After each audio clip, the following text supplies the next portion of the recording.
എല്ലാവർക്കും നമസ്കാരം. IFPHന്റെ 1871 ദിവസത്തെ മലയാളം പരിപാടിയിലേക്ക് സ്വാഗതം. ആദ്യം ഒരു നിമിഷത്തെ മൗന പ്രവർത്തനം. നന്ദി. ഇന്ന് APJ അബ്ദുൽ കലാമിൻ നമ്മുടെ ആദരണീയനായ ആരാധ്യനായ വ്യത്യസ്തനായ രാഷ്ട്രപതിയായിരുന്ന ശ്രീമാൻ APJ അബ്ദുൽ കലാമിന്റെ 94ാം ജന്മദിനമാണ്. രാജ്യമെമ്പാടും വിദ്യാർത്ഥി ദിനമായിട്ട് ആചരിക്കുകയാണ്. അപ്പോൾ IFPHന് അദ്ദേഹത്തോടുള്ള ആദരവ് പ്രകടിപ്പിക്കാൻ ഈ വേദി ഉപയോഗിക്കുകയാണ്. അപ്പൊ അബ്ദുൽ കലാം സാറിന്റെ ജന്മദിനം വിദ്യാർത്ഥി ദിനമായിട്ട് ആചരിക്കുന്നു. അതിനെക്കുറിച്ച് സ്പെഷ്യൽ പ്രോഗ്രാമാണ്. ഈ പ്രോഗ്രാമിലേക്ക് സ്വാഗതം ആശംസിക്കുന്നതിനായിട്ട് ഡോക്ടർ ഷൈലെ ആദരവും ക്ഷണിക്കുന്നു. നന്ദി ഡോക്ടർ മനോജ്. നാഷണൽ വിദ്യാർത്ഥി ദിനവുമായി ബന്ധപ്പെട്ട ഇന്നത്തെ ഈ പ്രത്യേക പ്രോഗ്രാം ആണ് ഇന്ന് നമ്മുടെ സൂം പ്ലാറ്റ്ഫോമിൽ നടക്കുന്നത്. ഇന്നത്തെ ഈ പ്രോഗ്രാം നമുക്ക് ഔപചാരികമായി ഉദ്ഘാടനം ചെയ്യുവാനായി എത്തിയിട്ടുള്ളത് അഡ്വക്കേറ്റ് MK ശശീന്ദ്രൻ അവർകളാണ്. അദ്ദേഹമാണ് ഇന്നത്തെ പ്രോഗ്രാം നമുക്ക് ഉദ്ഘാടനം ചെയ്യുന്നത്. അദ്ദേഹം സമസ്ത കേരള സാഹിത്യ പരിഷത്തിന്റെ സെക്രട്ടറിയാണ്. കൂടാതെ അദ്ദേഹം 20ഓളം ബുക്കുകൾ രചിച്ചിട്ടുണ്ട്. അതിൽ 8 ജീവചരിത്രങ്ങളാണ്. അതിൽ സാനുമാഷ്, ജസ്റ്റിസ് കൃഷ്ണയ്യർ, MK രാഘവൻ എന്നീ പ്രമുഖ വ്യക്തികളുടെ ബുക്കുകൾ ഉൾപ്പെടുന്നു. കൂടാതെ അദ്ദേഹം സ്വന്തം നാടിനെ കുറിച്ച് വൈറ്റില ഡയറി എന്നുള്ള ഒരു കൃതി രചിച്ചിട്ടുണ്ട്. അതുപോലെ തന്നെ കാസർഗോഡ് ഡയറി എന്നുള്ള മറ്റൊരു ബുക്ക് അദ്ദേഹത്തിന്റെ പേരിലുണ്ട്. കൂടാതെ സഹോദരൻ അയ്യപ്പൻ ആരംഭിച്ച് ഇന്നും തുടങ്ങുന്ന സഹോദരൻ എന്ന മാസികയുടെ എഡിറ്ററാണ്. അതുപോലെ ഇത്രയും രംഗങ്ങളിൽ ശോഭിച്ചുകൊണ്ടിരിക്കുന്ന നമ്മുടെ MK ശശീന്ദ്രൻ സാറിനെ ഞാൻ വളരെ സ്നേഹപൂർവ്വം ആദരപൂർവ്വവും ഇന്നത്തെ സെഷനിലേക്ക് സ്വാഗതം ചെയ്യുന്നു. കൂടാതെ അടുത്തതായി നമ്മുടെ ഇന്നത്തെ പ്രോഗ്രാമിന് മുഖ്യ പ്രഭാഷണം നടത്തുവാനായി എത്തുന്നത് ആൽബി സാറാണ്. അദ്ദേഹം നമ്മുടെ പ്ലാറ്റ്ഫോമിൽ പലതവണ എത്തിയിട്ടുണ്ട്. അബ്ദുൽ കലാം, നമ്മുടെ രാഷ്ട്രപിതാവായിരുന്ന അബ്ദുൽ കലാം, APJ അബ്ദുൽ കലാം സാറിനോടൊപ്പം ഒന്നിച്ച് പ്രവർത്തിക്കുവാനും അടുത്ത് ഇടപഴകുവാനും എല്ലാം അവസരം കിട്ടിയ വ്യക്തി കൂടിയാണ് ആൽബി സാറ്. അദ്ദേഹമാണ് ഇന്ന് മുഖ്യ പ്രഭാഷണം നടത്തുന്നത്. സാറിനെയും വളരെ സ്നേഹപൂർവ്വവും ആദരപൂർവ്വവും ഇന്നത്തെ സെഷനിലേക്ക് സ്വാഗതം ചെയ്യുന്നു. ഇന്നത്തെ ഈ വിശേഷാൽ പ്രോഗ്രാം നമ്മുടെ സൂം പ്ലാറ്റ്ഫോമിൽ കൊണ്ടുവരികയും അതിന് സഹായിച്ച നമ്മുടെ സലീംകുമാർ ഡോക്ടറുണ്ട്. അതുപോലെ തന്നെ ഇന്നത്തെ മോഡറേറ്ററായ ഡോക്ടർ മനോജ്, ഇന്നത്തെ പ്രോഗ്രാമിന് നന്ദി പറയുവാനായി എത്തുന്ന ഡോക്ടർ മറിയാമ്മ ജോൺ, എല്ലാവരെയും വളരെ സ്നേഹപൂർവ്വവും ആദരപൂർവ്വവും ഇന്നത്തെ സെഷനിലേക്ക് സ്വാഗതം ചെയ്യുന്നു. കൂടാതെ നമ്മുടെ പ്ലാറ്റ്ഫോമിൽ എത്തിയിട്ടുള്ള ബഹുമാന്യരായ ഡോക്ടേഴ്സ്, അതുപോലെ ഹോമിയോപ്പതി സ്നേഹികൾ, നമ്മുടെ സൂം പ്ലാറ്റ്ഫോമിന്റെ അണിയറയിൽ പ്രവർത്തിക്കുന്ന എല്ലാവരെയും വളരെ സ്നേഹപൂർവ്വം ഇന്നത്തെ സെഷനിലേക്ക് സ്വാഗതം ചെയ്തുകൊണ്ട് നിർത്തുന്നു. നമസ്കാരം. നന്ദി ഷൈല ഡോക്ടർ. അപ്പോൾ ഇനി ഉദ്ഘാടന ചടങ്ങാണ്. അതിനായിട്ട് ആദരണീയനായ അഡ്വക്കേറ്റ് ശശീന്ദ്രൻ സാറിനെ ക്ഷണിക്കുന്നു. സാർ അൺമ്യൂട്ട് ചെയ്യാമോ? സാർ അൺമ്യൂട്ട് ചെയ്യണേ. ഓക്കെ റെഡിയായി സാറേ. ഓക്കെ, സംസാരിച്ചോളൂ സാർ. ഓക്കെ, എല്ലാവർക്കും നമസ്കാരം. ഇവിടെ സ്വാഗത പ്രസംഗം നടത്തിയ ശ്രീമതി ഷൈല, മുഖ്യപ്രഭാഷണത്തിൽ എത്തിയിട്ടുള്ള ശ്രീ PV ആൽബി, ഇന്ന് ഈ പ്രോഗ്രാം കോർഡിനേറ്റ് ചെയ്യുന്ന വിവർത്തകനും ജീവചരിത്രകാരനുമായ ഡോക്ടർ മനോജ് GS, നന്ദി പറയാൻ എത്തിച്ചേർന്നിട്ടുള്ള മറിയാമ്മ ജോൺ, സലീം കുമാർ, പ്രിയ സുഹൃത്തുക്കൾ, വളരെ അർത്ഥവത്തും അതോടൊപ്പം തന്നെ ഗാംഭീര്യമായ ഒരു ചടങ്ങിലാണ് ഇപ്പോൾ നമ്മൾ ഇരിക്കുന്നത്. കാരണം APJ അബ്ദുൽ കലാം എന്ന് പറയുന്ന ജീനിയസിന്റെ വിദ്യാഭ്യാസ സങ്കല്പങ്ങളും അദ്ദേഹം കടന്നു വന്ന വഴികളും അദ്ദേഹം ലോകത്തിനു സംഭാവന ചെയ്ത വിദ്യാഭ്യാസ ചിന്താഗതികളും ശാസ്ത്ര രംഗത്ത് അദ്ദേഹം പ്രവർത്തിക്കുമ്പോഴും ഒരു മനുഷ്യസ്നേഹി എന്ന രീതിയിൽ, ഒരു വിദ്യാഭ്യാസ പ്രവർത്തകർ എന്ന രീതിയിൽ ഇന്ത്യയിലെ വിദ്യാഭ്യാസം എങ്ങനെയായിരിക്കണം, ലോകത്തിലെ വിദ്യാഭ്യാസം എങ്ങനെയായിരിക്കണം എന്നതിനെ കുറിച്ച് അദ്ദേഹത്തിന് വളരെ വലിയൊരു കാഴ്ചപ്പാടുണ്ടായിരുന്നു. അതുകൊണ്ട് തന്നെ അദ്ദേഹം കുട്ടികളുടെ സദസ്സിൽ പോയി സംസാരിക്കാനാണ് എന്നും വളരെ താല്പര്യം കാണിച്ചിട്ടുള്ളത്. APJ അബ്ദുൽ കലാം എറണാകുളത്ത് 1990-കളിൽ വന്നിട്ടുണ്ട്. കേരള ഹിസ്റ്ററി അസോസിയേഷന്റെ പ്ലാറ്റിനം ജൂബിലി എറണാകുളത്ത് ഫൈൻ ആർട്സ് ഹാളിൽ നടക്കുമ്പോൾ ജസ്റ്റിസ് VR കൃഷ്ണയ്യരായിരുന്നു അന്ന് ഹിസ്റ്ററി അസോസിയേഷന്റെ അധ്യക്ഷൻ. അപ്പൊ അദ്ദേഹത്തിന്റെ ശ്രമഫലമായി APJ അബ്ദുൽ കലാം ഇവിടെ എത്തി. അപ്പോ അദ്ദേഹം അന്ന് പറഞ്ഞു, ഇവിടെ ആരാണ് സദസ് എന്ന് പറഞ്ഞു. ചരിത്രകാരന്മാരായിരിക്കും എന്ന് പറഞ്ഞു. അപ്പോൾ അദ്ദേഹം പറഞ്ഞു, ചരിത്രകാരന്മാര് മാത്രം പോരാ, വിദ്യാർത്ഥികൾ വേണമെന്ന്. കൂടുതൽ സെന്റ് തെരേസസിലും സെന്റ് ആൽബർട്ട്സും മഹാരാഷ്ട്രയിലൊക്കെ അറിയിച്ചു. അവിടെ നിന്ന് ലിമിറ്റഡ് ആയ കുട്ടികൾ, വലിയ പ്രോട്ടോക്കോളും കാര്യങ്ങളൊക്കെയാണ്. ഫൈൻ ആർട്സിന്റെ പരിസരമൊക്കെ അവർക്ക് വളരെയേറെ ദിവസത്തെ സ്കൂട്ടിനിക്ക് ശേഷമാണ് കാര്യങ്ങൾ നടക്കുന്നത്. അപ്പൊ അദ്ദേഹത്തിന് മുന്നിൽ ഇങ്ങനെ യുവത്വമാണ് അവിടെ വന്നിരുന്നത്. അദ്ദേഹം നിറഞ്ഞ മനസ്സോടുകൂടിയാണ് കുട്ടികൾക്ക് വേണ്ട ഉപദേശങ്ങൾ നൽകിയത്. അതാണ് ഞാൻ പറഞ്ഞത്, അദ്ദേഹം എവിടെ ചെന്നാലും കുട്ടികൾ ഉണ്ടോ എന്ന് ശ്രദ്ധിക്കുകയും കുട്ടികൾക്ക് വേണ്ടി അദ്ദേഹത്തിന്റെ ചിന്താഗതികൾ തുറന്നു വെക്കുകയും ചെയ്യും. വിദ്യാഭ്യാസത്തിന്റെ ലക്ഷ്യം നവീന ഭാവുകത്വം ഉണ്ടാക്കുക എന്നാണ് പറഞ്ഞത്. നവീന ഭാവുകത്വത്തിന്റെ ഇതിനെക്കുറിച്ച് പുതിയൊരു കാഴ്ചപ്പാട്, സർവ്വതീ സർവണം പോലെ അല്ലെങ്കിൽ പരമ്പരാഗതമായ ഒരു അനുഷ്ഠാനം പോലെ വിദ്യാഭ്യാസം മാറാതെ വിദ്യാഭ്യാസത്തെ ഭാവനാപൂർവമായി ആസൂത്രണം ചെയ്യുകയും അതിന്റെ സൽഫലങ്ങൾ അനുഭവിക്കുന്നതിന് ആളുകൾക്ക് അവസരം കൊടുക്കണം എന്നുള്ള വലിയ ഒരു ശാസ്ത്രീയ ചിന്ത അദ്ദേഹത്തിനുണ്ടായിരുന്നു. അദ്ദേഹം പറയുന്നത് വിദ്യാഭ്യാസം കൊണ്ട് മനോഹരമായ മനസ്സുകളെ സൃഷ്ടിക്കാനാണ്. എല്ലാ മനസ്സും നല്ലതാണ്, പക്ഷെ അതിന് കൂടുതൽ ആകർഷവും മനോഹരമാക്കുന്നതിന് വിദ്യ അവരുടെ ഉള്ളിലേക്ക് കടന്നെത്തണം. അപ്പൊ അതുകൊണ്ട് തന്നെ ജീവിതത്തെ വിവിധ ഘട്ടങ്ങളെ സമ്പന്നമാക്കുകയാണ് വിദ്യാഭ്യാസം. അതോടൊപ്പം ഒരുവന്റെ ജീവിതത്തെ സാമ്പത്തികമാക്കുക, സമ്പന്നമാക്കുക, അവൻ ജീവിക്കുന്ന സമൂഹത്തെ സമ്പന്നമാക്കുക, ഇതെല്ലാം വിദ്യാഭ്യാസത്തിന്റെ ലക്ഷണങ്ങളായി അദ്ദേഹം കരുതിപ്പോകുന്നുണ്ട്. അദ്ദേഹം കൃഷ്ണാപ്പള്ളി സെന്റ് ജോസഫ് കോളേജിൽ പഠിച്ചിരുന്ന സമയത്ത് അദ്ദേഹത്തെ സ്വാധീനിച്ച ചില അധ്യാപകരുടെ കഥകൾ അദ്ദേഹം എന്നോട് പറയുന്നുണ്ടായി. അതൊന്ന് പ്രൊഫസർ T. തോടാതിരി അയ്യർ സാർ, അതുപോലെ തന്നെ കാൽക്കുലസ് ഇവരെല്ലാവരും അദ്ദേഹത്തെ സ്വാധീനിച്ച അധ്യാപകരായിരുന്നു. ചിലർ ഫിസിക്സ് അധ്യാപകരായിരുന്നു, ചിലർ ആസ്ട്രോഫിസിക്സിലെ അധ്യാപകരായിരുന്നു. ഇങ്ങനെയുള്ള അധ്യാപകരുടെ സംസർഗവും ക്യാമ്പസിൽ അവർ ഒന്നിച്ചു കിടന്ന കാര്യം നേരെ പുലരുമ്പോൾ തന്നെ ഈ അധ്യാപകരായിട്ടുള്ള ആശയവിനിമയം, ക്ലാസ് റൂമിൽ മാത്രമല്ല അവർ ആശയവിനിമയം നടത്തിയിരുന്നു.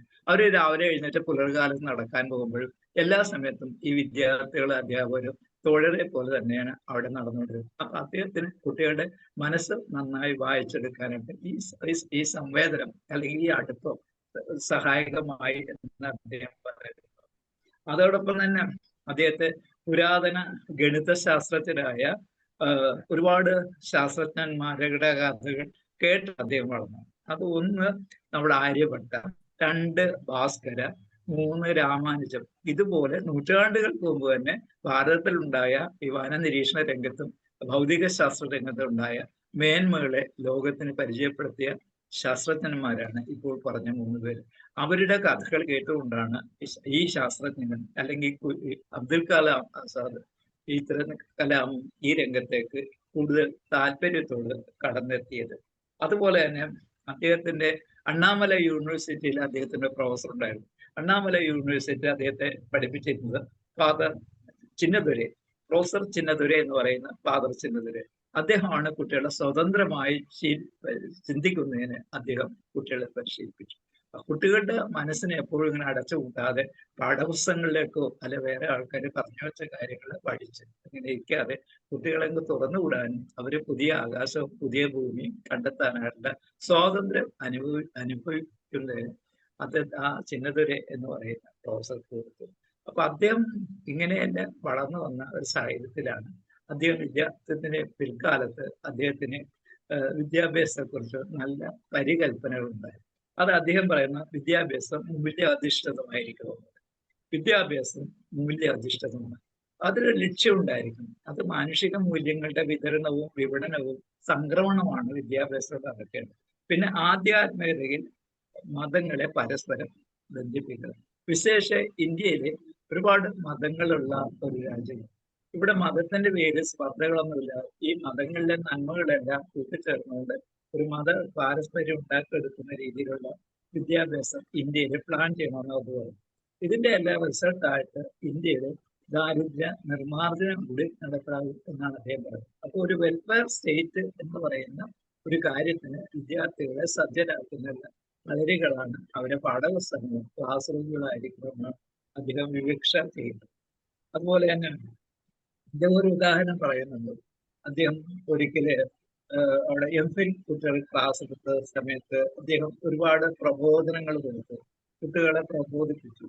അതിനുശേഷം സാറ് അദ്ദേഹം പ്രസവം കഴിഞ്ഞ് തിരിച്ചു പോരുമ്പോൾ അവിടെ എംഫിലിനെ പഠിച്ചിരുന്ന ഒരു കുട്ടി ഒരു തുണ്ട് കണ്ടാസ് അദ്ദേഹത്തിന് കൊടുത്തു.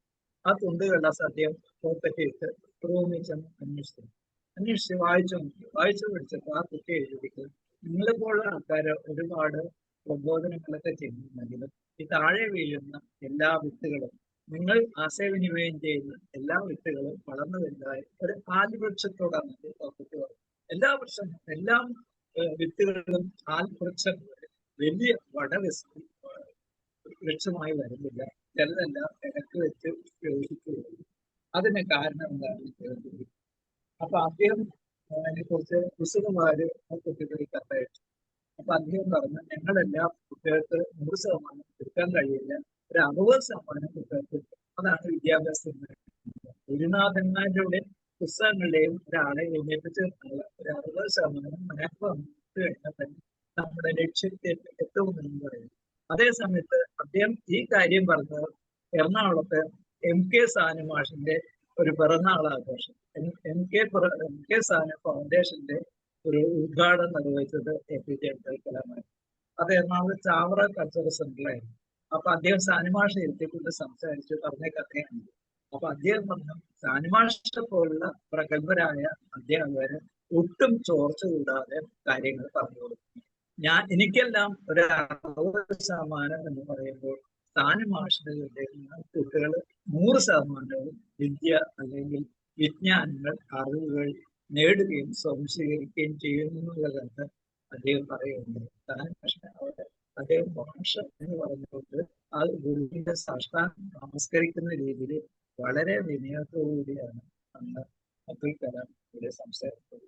അപ്പൊ അത്തരത്തിലുള്ള ഒരു ഒരു ഒരു ഗുരുക്കളോടും അതുപോലെ വിദ്യാർത്ഥികളോടുമുള്ള വലിയൊരു അനുഭവം ഉണ്ടായിരുന്നു. അപ്പൊ സകല ജീവജാലങ്ങളിലും അനുരാഗം ജനിപ്പിക്കുന്ന രീതി മനുഷ്യരുടെ ഐക്യപ്പെടലാണ്. വിദ്യാഭ്യാസം കൊണ്ട് ഉദ്ദേശിക്കുന്നത് മനുഷ്യന്റെ മനസ്സുകളുടെ ഐക്യപ്പെടലാണ്. ഈ ഐക്യപ്പെടലിനാണ് വിദ്യാഭ്യാസത്തിന് കൂടുതൽ ശ്രദ്ധ ചെലുത്തേണ്ടെന്ന് പറയുന്നത്. അതുപോലെ ഇന്ത്യയുടെ സാഹിത്യത്തെ അദ്ദേഹം പറഞ്ഞു, ബഹുഭാഷ, ബഹുവിശ്വാസം, ജാതീയ ഘടന, അതുപോലെ ഇത്തരത്തിൽ അധിഷ്ഠിതമാണ് ഭാരതീയ സംസ്കൃതി. ഈ ഭാരതീയ സംസ്കൃതിയിൽ ഈ നാനാസരതകൾ, അതായത് ബഹുഭാഷ, ബഹുജാതി, ബഹുവിശ്വാസം, ഇതിനെയൊക്കെ തൊട്ടുറത്താൻ പോയാൽ വലിയ പ്രശ്നങ്ങളുണ്ടാകും. ഇതെല്ലാം നിലനിൽക്കുമ്പോഴും അതൊക്കെ മാറും, പക്ഷെ നിലനിൽക്കുമ്പോഴും ഇതിനെല്ലാം ഒന്നിച്ചു കൊണ്ടുപോകാനുള്ള ഒരു സംവിധാനത്തിലൂടെ പോകാൻ വിദ്യാർത്ഥികൾ പഠിക്കുക അദ്ദേഹം പറയുന്നത് അന്യ സമൂഹങ്ങളിലെ അഭിപ്രായങ്ങളോട് നമുക്ക് സമൂഹമാണ്. ഇന്ത്യയിലെ ജാതി തുരുത്തുകളും അതുപോലെ പ്രാദേശിക തുരുത്തുകളാണ്. അങ്ങനെയുള്ള സ്ഥലത്ത് അവരെ ആദരിക്കാൻ പറ്റണം, അവരുടെ വിശ്വാസങ്ങളെ നമ്മൾ ആദരിക്കണം. അതോടൊപ്പം തന്നെ അവരുടെ സംസ്കാരങ്ങളെ നമ്മൾ മാനിക്കണം. ഓരോ സമൂഹത്തിന്റെ സംസ്കാരങ്ങളെ മറ്റു സമൂഹങ്ങള് ആദരിക്കുകയും അംഗീകരിക്കുകയും ചെയ്യും. അതുപോലെ അവരുടെ വിശ്വാസങ്ങള് അവരതേപടി തുടർന്നു പോകും. അതിനകത്ത് നയങ്ങളെ കൈകടത്താൻ പറ്റില്ല. അതുപോലെ ജീവിത ശൈലികളെ വ്യത്യസ്തം, ഓരോ വിഭാഗത്തിന്റെയും ഓരോ ജാതിയുടെയും ഓരോ മതത്തിന്റെയും ജീവിത ശൈലികളുടെ വ്യത്യാസം. അതുപോലെ ആശയങ്ങളോട് ഒരു കാരണവശാലും അസഹിഷ്ണുത പാടില്ല. പല ആളുകളും പല രീതികളും മുൻപോകുമ്പോൾ ഇത്തരത്തിലുള്ള ആശയങ്ങളോട് യാതൊരു കാരണവശാലും ഇന്ന് അസഹിഷ്ണുത കൊടുക്കാൻ കഴിയില്ല. ഇതെല്ലാം ഒരു ഭാരതത്തിന്റെ ഉറപ്പിച്ചു നിർത്താനും നമ്മൾ ഇതുവരെ നേടിയ സംസ്കൃതി തുറന്നു കൊണ്ടുപോകുന്ന ചില ഏറ്റവും ഹ്രസ്വമായ ഏറ്റവും ഋജുവായ ഉപദേശങ്ങളാണ് അദ്ദേഹം മുന്നോട്ട് വെച്ചിട്ടുള്ളത്. അപ്പൊ ചുരുക്കത്തില് അദ്ദേഹം ശാസ്ത്രരംഗത്ത് അദ്ദേഹം അത്യുന്നത പീഠത്തിൽ ശാസ്ത്രീയമായ നേട്ടങ്ങൾ അദ്ദേഹത്തിന് ഒരുപാടുണ്ടായിരുന്നു.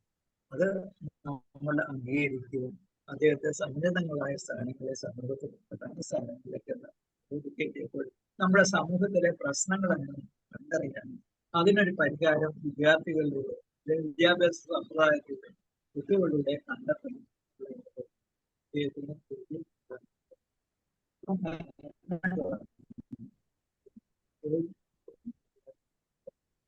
നെറ്റ് പ്രോബ്ലം വിദ്യാഭ്യാസ പ്രവർത്തനം എന്ന രീതിയിൽ അദ്ദേഹത്തിന് ഇവിടെ രാഷ്ട്രപതി രാധാകൃഷ്ണ സാറിന് സർവപ്പള്ളി രാധാകൃഷ്ണ സാറിന്റെ ജന്മദിനം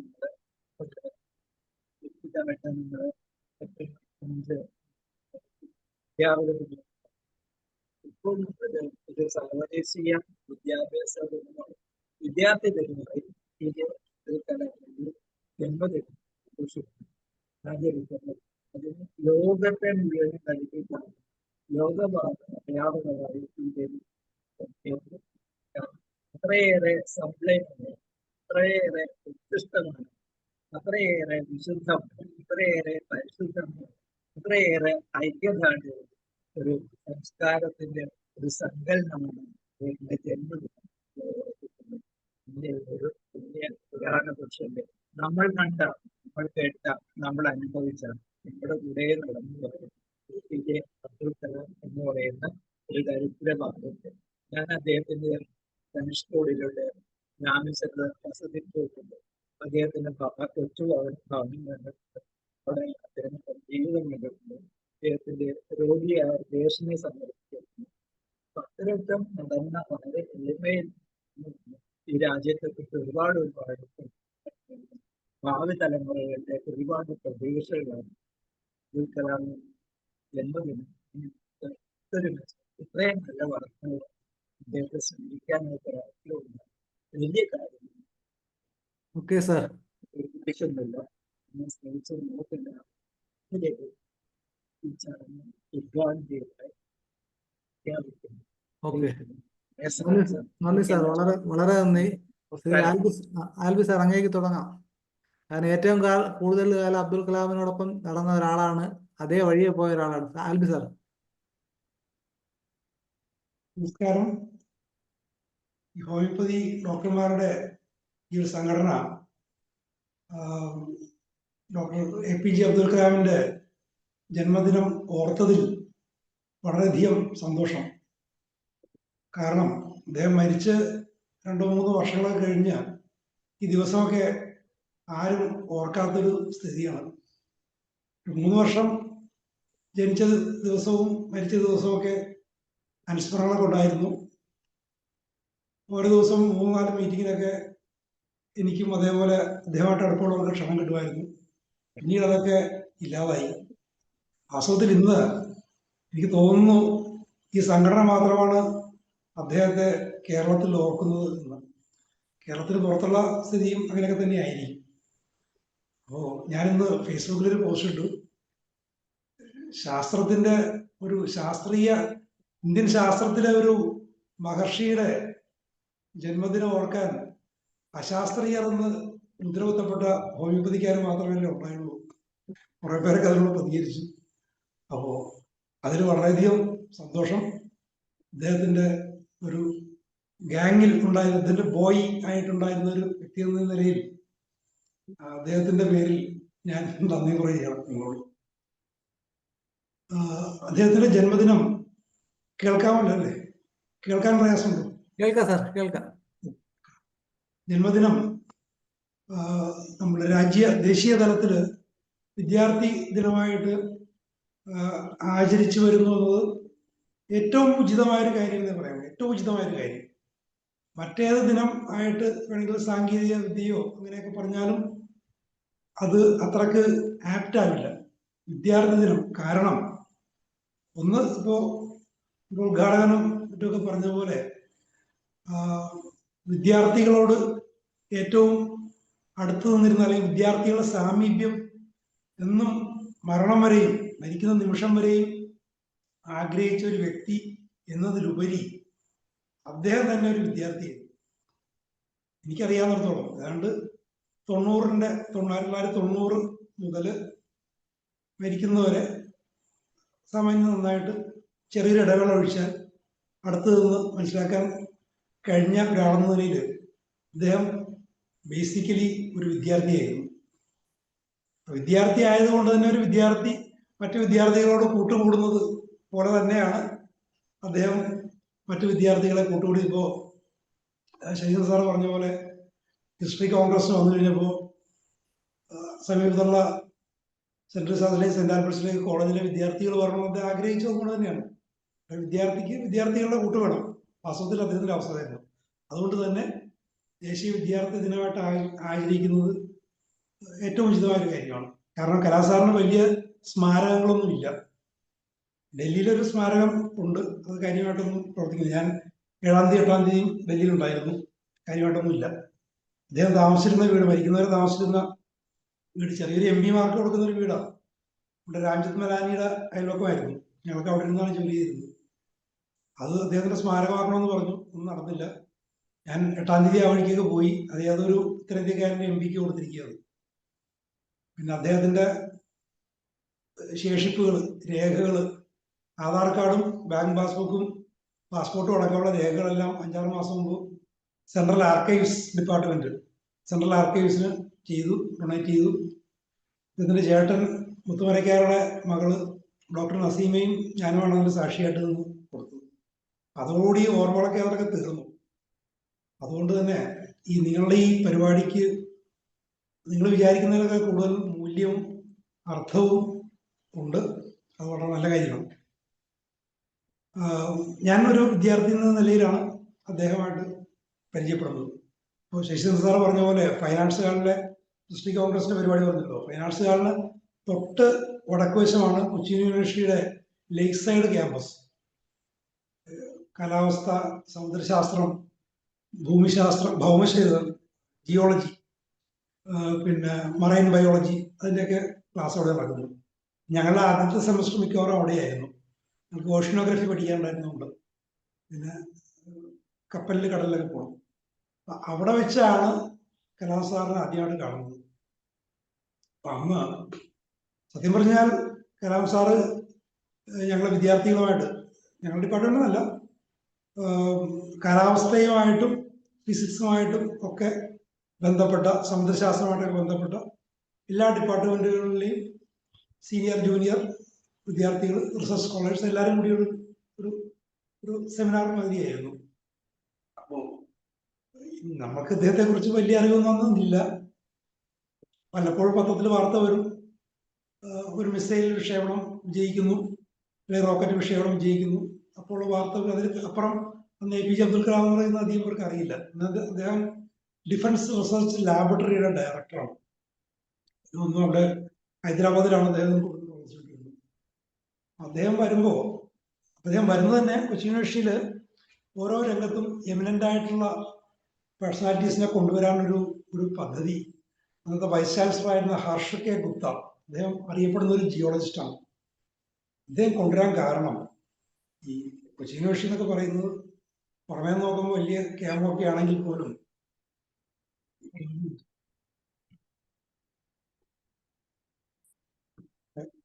കറണ്ട് പോയി ചിലപ്പോൾ പെട്ടെന്ന് ഇൻവേർട്ടർ തീരും. അപ്പോ അധ്യാപനമൊക്കെ കണക്കാണ്. സത്യം പറഞ്ഞു കഴിഞ്ഞാൽ സ്കൂളില് ടീച്ചേഴ്സ് അക്ബറുടെ ഭരണപുരസ്കാരമൊക്കെ ഇങ്ങനെ പറഞ്ഞതെന്ന് നമ്മൾ നോട്ട് എഴുതിക്കുന്നത് പോലെ നോട്ട് എഴുതിച്ചു തരുന്ന അധ്യാപകരോടുണ്ടായിരുന്നു. ഞാൻ സത്യം എനിക്ക് ഭയങ്കര നിരാശയായിരുന്നു. ഞാൻ കുറച്ച് സുഹൃത്തുക്കളെ, സമാന മനസ്സിലായ പല ഡിപ്പാർട്ട്മെന്റ് സുഹൃത്തുക്കളെ കൂട്ടി ഈ ഹർഷ് കെ ഗുപ്തയുടെ അടുത്ത്, VC അടുത്ത് പോയി പറഞ്ഞു, അത് ഇങ്ങനെയൊന്നും അല്ല യൂണിവേഴ്സിറ്റി പോകുന്നത്. ഞാൻ MA ക്ലാസ്സിൽ നിന്ന് ഇറങ്ങി വന്ന് ചേർന്നതാണ്, മഹാരാഷ്ട്രയിൽ MA ചേർന്നതാണ്. ഇങ്ങനെയൊക്കെയാണെങ്കിൽ നിർത്തി ഞാൻ മടങ്ങി പോകും, നമുക്ക് താല്പര്യമൊന്നുമില്ല. അപ്പൊ അദ്ദേഹമാണ് പറഞ്ഞത്, നമ്മളിങ്ങനത്തെ ഒരു പരിപാടികൾ നടക്കുന്നുണ്ട്, കുറച്ചു കാലമായിട്ട് അത് മുടങ്ങിക്കിടക്കുകയാണ്. അപ്പോൾ APJ അബ്ദുൽ കലാം എന്ന് പറയുന്ന ഒരാൾ വരുന്നുണ്ട്, അറിയാം. അപ്പൊ അദ്ദേഹം വന്നു. അപ്പൊ അദ്ദേഹത്തിന്റെ സെമിനാർ തന്നെ അദ്ദേഹം ഒരു കാര്യം പറഞ്ഞുകൊണ്ടാണ് ഞങ്ങളെ ഇതിലേക്ക് ക്ഷണിക്കുന്നത്. അതായത് 77 മറ്റോളം തോന്നുന്നു ഒരു ആന്ധ്രയിൽ വലിയൊരു ചുഴലിക്കാറ്റുണ്ടായി. അപ്പോൾ നമ്മളെയൊക്കെ പ്രായമുള്ളവർക്ക് ഓർമ്മ ഉണ്ടാവും.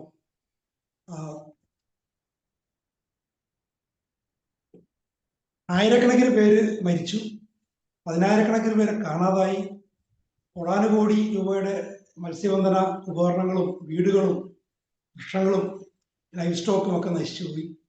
ആ ഒരു സംഭവത്തെ അനുസ്മരിച്ചുകൊണ്ട് അതൊക്കെ ഈ നാട്ടിൽ ആവർത്തിക്കാതിരിക്കണമെങ്കിൽ ഒരു 5 ദിവസം മുമ്പെങ്കിലും ഇതേപോലുള്ള കലാമിറ്റീസ്, കാലാവസ്ഥയുമായിട്ട് ബന്ധപ്പെട്ട നാച്ചുറൽ കലാമിറ്റീസ് നമുക്ക് പ്രവചിക്കണം. അപ്പോൾ പ്രവചിക്കാനായിട്ട് പല ഫാക്ടേഴ്സ് ഉണ്ട്. നല്ല റോക്കറ്റുകൾ വേണം, നല്ല സാറ്റലൈറ്റ്സ് വേണം, നല്ല റോക്കറ്റ്സ് വേണം, നല്ല സോഫ്റ്റ്വെയർസ് വേണം. അതുകൊണ്ട് അതിന് അത്തരം കാര്യങ്ങളിലേക്ക് ഫോക്കസ് ചെയ്തുകൊണ്ട് ഗവേഷണം ചെയ്യാൻ വേണ്ടിയാകണം നിങ്ങളിവിടെ ആയിരിക്കേണ്ടത്. അതിൽ അന്നത്തെ അദ്ദേഹത്തിൻ്റെ ഒരു ആഹ്വാനം കൊണ്ടാണ് ഞാനടക്കം കുറെ വിദ്യാർത്ഥികൾ ഈ ഡിപ്പാർട്ട്മെന്റ് മാത്രമല്ല മറ്റു ഡിപ്പാർട്ട്മെന്റിലുമൊക്കെ അവിടുത്തെ പഠനം തുടരാൻ മുന്നോട്ട് പോകാൻ തീരുമാനിച്ചത്. അങ്ങനെ വിദ്യാർത്ഥികളെ വളരെ വ്യത്യസ്തമായി, വളരെ മൗലികമായി ഈ പ്രചോദിപ്പിക്കുന്ന ഒരു വ്യക്തിയാണ് എന്ന നിലയിലാണ് അദ്ദേഹത്തെ ഞാൻ ഞാനല്ല നമുക്ക് വിദ്യാർത്ഥികളൊക്കെ തന്നെ പരിചയപ്പെടുന്നത്. വാസ്തവത്തിൽ അന്ന് ഞങ്ങളെ മറ്റധ്യാപകർ ഞങ്ങളെ മോട്ടിവേറ്റ് ചെയ്യുന്നത്, നിങ്ങൾ ഇത് 2 വർഷം ഈ കോഴ്സ്, അത് കഴിഞ്ഞ് നിങ്ങൾ 3, 4, 5 വർഷം കൊണ്ട് റിസർച്ച് PhD എടുക്കണം, ഇവിടെ തന്നെ നിങ്ങൾക്ക് അധ്യാപകരാകാം, അല്ലെങ്കിൽ മറ്റേതെങ്കിലും കോളേജിലോ യൂണിവേഴ്സിറ്റിയിലേക്ക് അധ്യാപകരാകാം, അല്ലെങ്കിൽ കാലാവസ്ഥാ വകുപ്പ് മെറ്ററോളജി ഡിപ്പാർട്ട്മെന്റിൽ ജോലി കിട്ടും, 10,000 ശമ്പളം കിട്ടും. അങ്ങനെയൊക്കെ മോട്ടിവേറ്റ് ചെയ്തിരുന്നൊരു സ്ഥാനത്ത് ഈ മനുഷ്യൻ വന്നിട്ട് ഇന്ത്യയിലെ പാവപ്പെട്ട മനുഷ്യരെ, അവരുടെ ജീവനോപാധികളെ, അവരെ രക്ഷിക്കാൻ വേണ്ടിയിട്ട് നിങ്ങൾ കൂടുതൽ പഠിക്കണം, ഗവേഷണം ചെയ്യണം, അതിനുവേണ്ടിയാകണം നിങ്ങൾ ഇവിടെ വിദ്യാർത്ഥികളായിരിക്കേണ്ടത് എന്ന് പറഞ്ഞുകൊണ്ടാണ് ഞങ്ങളുടെ ബന്ധം അദ്ദേഹം തുടർന്നത്. പിന്നീട് ഓരോരുത്തർക്കും റിസർച്ച് ടോപ്പിക്സ് ഒക്കെ തന്നു. എൻ്റെ ടോപ്പിക്ക് അദ്ദേഹത്തിന് വളരെ ഇഷ്ടപ്പെട്ടതുകൊണ്ട് അദ്ദേഹം പേഴ്സണലായിട്ട് ഗൈഡ് ചെയ്യാം, എൻ്റർ ചെയ്യാമെന്ന് പറഞ്ഞു. അങ്ങനെയാണ് ഞങ്ങൾ തമ്മിലുള്ള ബന്ധം വരുന്നത്. പിന്നീട് ഞാൻ ഗവേഷണം അവസാനിപ്പിക്കേണ്ടി വന്നു. അദ്ദേഹത്തിന് തിരക്കായി. അദ്ദേഹം ഡിഫൻസ് റിസർച്ച് ഓർഗനൈസേഷൻ്റെ മൊത്തം ഡയറക്ടറായി, വാജ്പേയി പ്രധാനമന്ത്രിയായപ്പോൾ. അതുപോലെ ശാസ്ത്രകാര്യ ഉപദേഷ്ടാവുമാക്കി. തിരക്കായി കഴിഞ്ഞപ്പോഴേക്കും എന്നെ പോലുള്ളവരെ ഒഴിവാക്കി. ഞാൻ പിന്നെ റിസർച്ച് നിർത്തി. പിന്നീട് കുറച്ച് വർഷങ്ങൾക്ക് ശേഷമാണ് അദ്ദേഹത്തിൻ്റെ ഗവേഷണ സഹായി എന്ന രീതിയിൽ വരുന്നത്. അങ്ങനെ വരുമ്പോഴും ഗവേഷണ സഹായം എന്ന് പറയുമ്പോഴും വാസ്തവത്തിൽ ഞങ്ങളുടെ ഗവേഷണം എന്ന് പറയുന്നത് ഈ പറയുന്ന പോലെ അദ്ദേഹത്തിന്റെ പ്രഭാഷണങ്ങളും പുസ്തകങ്ങളും ലേഖനങ്ങളും തയ്യാറാക്കുന്നതിന് വേണ്ടിയിട്ടുള്ള ഒരുക്കങ്ങളും. ഇപ്പോൾ നേരത്തെ ഉദ്ഘാടകം പറഞ്ഞ പോലെ ചില പരിപാടികൾ പറഞ്ഞല്ലേ, ഇങ്ങനത്തെ ഓരോ പരിപാടിക്ക് പോകുന്നതിന് മുൻപും വളരെ മെറ്റിക്കുലസ് പ്ലാനിങ്ങും പ്രിപ്പറേഷനും അദ്ദേഹം ചെയ്തിട്ടുണ്ട്. അതിനു വേണ്ടിയിട്ടാണ് ഞങ്ങളെപ്പോലുള്ള ഒരു 3-4 പേരുടെ ടീമിനെയൊക്കെ അദ്ദേഹം ഉപയോഗിച്ചിരുന്നത്. ഈ പരിപാടികളിലെല്ലാം ഇപ്പോൾ കൂടുതൽ പരിപാടികളും വിദ്യാർത്ഥികളെ ഉദ്ദേശിച്ച് തന്നെയാണ്. സ്കൂളുകളിൽ, കോളേജുകളിൽ, റിസർച്ച് ഇൻസ്റ്റിറ്റ്യൂഷനുകളിൽ ഒക്കെ അവരെ എങ്ങനെ മോട്ടിവേറ്റ് ചെയ്യാം, അവർക്ക് അവരുടെ സിലബസിന് അപ്പുറം, അല്ലെങ്കിൽ അവരുടെ സങ്കല്പങ്ങൾക്കും അവരുടെ ചിന്തകൾക്കും ഒക്കെ അപ്പുറത്തേക്ക് അവർക്ക് എങ്ങനെ ഒരു മോട്ടിവേഷൻ കൊടുക്കാം, അവരെങ്ങനെ ഉയർത്താം, അവരുടെ ഒരു വിദ്യാർത്ഥി എന്ന നിലയിൽ അവരുടെ നിലയെ, അവരുടെ നിലവാരത്തെ ബൗദ്ധികവും സർഗാത്മകവും ഈവൻ ആത്മീയവും ആയിട്ടുള്ള അവരുടെ നിലയെ എങ്ങനെ ഉയർത്താം എന്നുള്ള ചിന്തയോടുകൂടിയാണ് ഈ പറഞ്ഞ പ്രൊഫഷൻ എന്ന് പറയുന്നത്. അതിനുവേണ്ടി ഞങ്ങളൊക്കെ ഇട്ട് നമ്മളിങ്ങനെ അവസാന വാക്കാണ് ഞങ്ങൾ കൊടുക്കുന്നതെന്ന് പറഞ്ഞുകൊണ്ട് അതൊക്കെ സാധനങ്ങളൊക്കെ കൊടുത്തു കഴിഞ്ഞാലും അതൊന്നും കൊണ്ട് തൃപ്തിയാവില്ല. അതൊന്നും പോരാ, അതൊന്നും അല്ല വേണ്ടത്. ഇനിയും ഉയരണം. കാരണം അങ്ങനെ മാത്രമേ ഇന്ത്യയെ വികസിപ്പിക്കാൻ സാധിക്കുകയുള്ളൂ. ഇന്ത്യ മാത്രമല്ല, ലോകത്തിൽ മൊത്തത്തിൽ മനുഷ്യ സമുദായത്തെ കൂടുതൽ ഉയരങ്ങളിലേക്ക്, കൂടുതൽ വികസിതാവസ്ഥയിലേക്ക് ഉയർത്താൻ സാധിക്കുകയുള്ളൂ. അതുവഴി മനുഷ്യജീവിതം കൂടുതൽ സാർത്ഥകമാകാനും അതിൻ്റെ കൂടുതൽ നമ്മളിപ്പോൾ ഞാനിതൊക്കെ ക്ലാസ്സിലേക്ക് ഇരിക്കുന്ന സമയത്ത് ഹോമിയോപ്പതി ഇന്നത്തേക്കാൾ കൂടുതൽ മനസ്സിൽ കത്തി നിൽക്കുന്ന സമയമാണ്. ഹോമിയോപ്പതി ക്ലാസ് കഴിഞ്ഞാൽ പിന്നെ ഹോമിയോപ്പതിയാണ്. നേരെ പബ്ലിക് ലൈബ്രറിയിലേക്ക് പോകുന്നു, റഫറൻസ് സെക്ഷനിൽ പോകുന്നു, ഈ പറയുന്ന പുസ്തകങ്ങളും ഒക്കെ ആയിട്ട് അതിങ്ങനെ നിൽക്കുമ്പോൾ ഇതൊക്കെ പറയുമ്പോൾ എൻ്റെ മനസ്സിലേക്ക് ഹനുമാൻ ഓർഗനിൽ പറഞ്ഞ ആദ്യത്തെ വാചകം ഹയർ പർപ്പസ് ഓഫ് ലൈഫ്. ഈ ഹയർ പർപ്പസ് ഓഫ് ലൈഫ് എന്ന് പറയുന്നത് എന്താണെന്നതിനെ കുറിച്ച് ഞാൻ ആ വാക്കുമായിട്ട് മല്ലിട്ടുകൊണ്ടിരിക്കുന്ന കാലമാണ്. പല ഹോമിയോപ്പതി അധ്യാപകർ അന്ന് ചോദിച്ചപ്പോൾ ഒരു അധ്യാപകൻ പറഞ്ഞത് ഹയർ പർപ്പസ് റീപ്രൊഡക്ഷൻ എന്നാവും. അങ്ങനെയൊക്കെയുള്ള വർത്തമാനങ്ങളൊക്കെ കേട്ട് ഞാൻ കൊച്ചി യൂണിവേഴ്സിറ്റിയിൽ ഞങ്ങളുടെ ഫോറിൻ ലാംഗ്വേജ് ഡിപ്പാർട്ട്മെന്റിന്റെ ഡയറക്ടർ അന്നൊരു പ്രൊഫസർ ആനി ജോസഫ് ഉണ്ട്. അവര് ജർമ്മനിയിൽ പോയി പഠിച്ച് MA യും PhD കഴിഞ്ഞ് വന്ന് ജർമ്മൻ പ്രൊഫസറായിട്ട് വന്ന് HOD ആയതാണ്. ഞാൻ പ്രൊഫസർ ആനി ജോസഫിനെ കൊണ്ട് ഈ ഓർഗനിൽ ഈ ഹയർ പർപ്പസ് ലൈഫ് ജർമ്മനിൽ എന്താണ് വാസ്തവത്തിൽ പറഞ്ഞിരിക്കുന്നത്, അതുകൊണ്ട് ഈ വാസ്തവത്തിൽ എന്താ ഉദ്ദേശിക്കുന്നത്, എനിക്കതിന്റെ മലയാള വാക്ക് കണ്ടെത്താൻ പറ്റുന്നില്ല. ആനി ജോസഫ് അന്ന് ഈ നെറ്റും കാര്യങ്ങളൊന്നും ഇല്ലല്ലോ.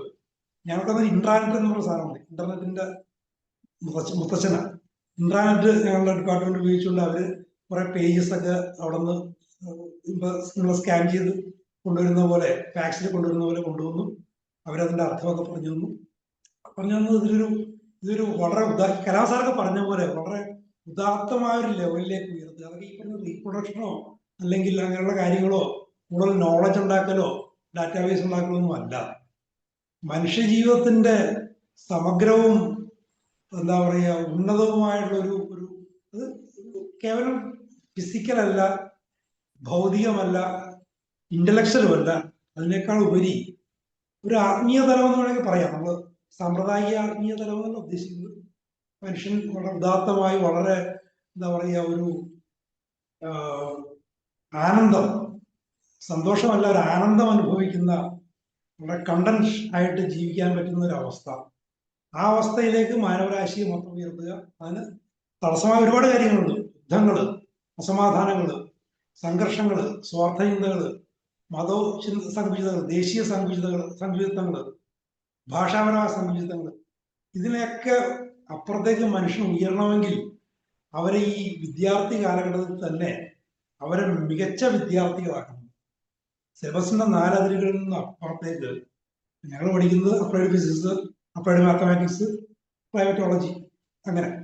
മറ്റുള്ളവരാണെങ്കിൽ ബയോളജി, മൈക്രോബയോളജി, അങ്ങനെ അതിൻ്റെതായിട്ടുള്ള ആ ഒരു സിലബസിന്റെ അല്ലെങ്കിൽ അതിന്റെ എക്സ്ട്രാ റീഡിങ്ങിന്റെയൊക്കെ അപ്പുറത്തേക്ക് പോയിട്ട് നിങ്ങൾക്ക് ഇതിലൂടെ, നിങ്ങൾ പഠിക്കുന്നതിലൂടെ നിങ്ങൾക്ക് എങ്ങനെ സ്വയം നല്ല മനുഷ്യരാകാം, പിന്നീട് നിങ്ങളുടെ പ്രവർത്തന മേഖലകളിൽ അത് അധ്യാപനമാകാം,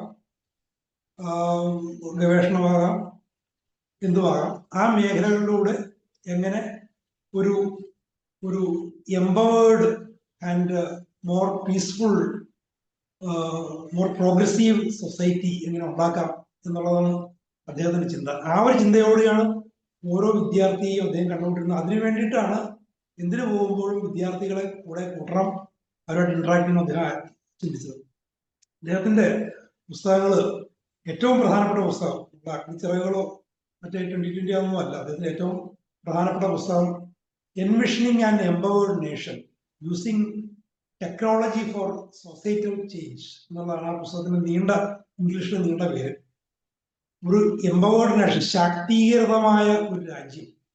അപ്പോൾ അദ്ദേഹം ഇന്ത്യയെ ഫോക്കസ് ചെയ്തുകൊണ്ടാണ് ശാക്തീകൃതമായ രാജ്യം. അതിനു വേണ്ടിയിട്ട് ടെക്നോളജി എങ്ങനെ ഉപയോഗിക്കാം, ടെക്നോളജി എങ്ങനെ ഉപയോഗിക്കണമെന്നുണ്ടെങ്കിൽ അതിന് ഉപയോഗിക്കാൻ പ്രാപ്തരായ ഗവേഷകരും സാങ്കേതിക വിദഗ്ധരും ഒക്കെ വേണം.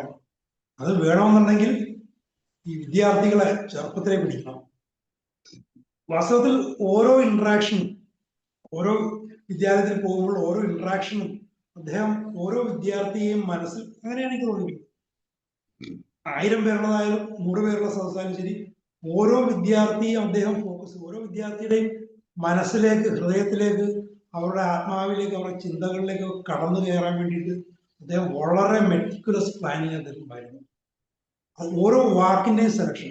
നമ്മളൊക്കെ ഒരു നോട്ട് എഴുതി കൊടുക്കുമ്പോൾ എന്തിനാണ് ആ വാക്കല്ലോ അവിടെ വേണ്ടത് എന്നൊക്കെ പറഞ്ഞുകൊണ്ട് അദ്ദേഹം നമ്മളെ ഇങ്ങനെ ബ്രെയിൻ സ്റ്റോം ചെയ്യിക്കും.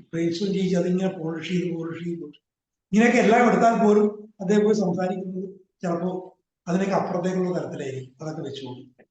അപ്പൊ ഞങ്ങളത് കണ്ട് അത്ഭുതപ്പെടും. ഇത് എത്രമാത്രം നമ്മൾ വിചാരിച്ചതിനേക്കാൾ അപ്പുറം ഈ ഞാൻ പറഞ്ഞ പോലെ ഓരോ വിദ്യാർത്ഥിയുടെയും ഉള്ളിൽ നിന്നുകൊണ്ട് ഓരോ ഓരോ ശ്രോതാക്കൾക്കും അവരോട് അവരുടെ അന്തസ്സത്തിൽ അവർ ഓറിനോട് നേരിട്ട് കമ്മ്യൂണിക്കേറ്റ് ചെയ്യുന്ന, അതിനെ സ്പർശിക്കുന്ന, അതിനെ ചലിപ്പിക്കുന്ന, അതിനെ പ്രചോദിപ്പിക്കുന്ന ഒരു വ്യക്തിയായിട്ടാണ് അദ്ദേഹം മരണം വരെ നിലകൊണ്ടിരുന്നത്.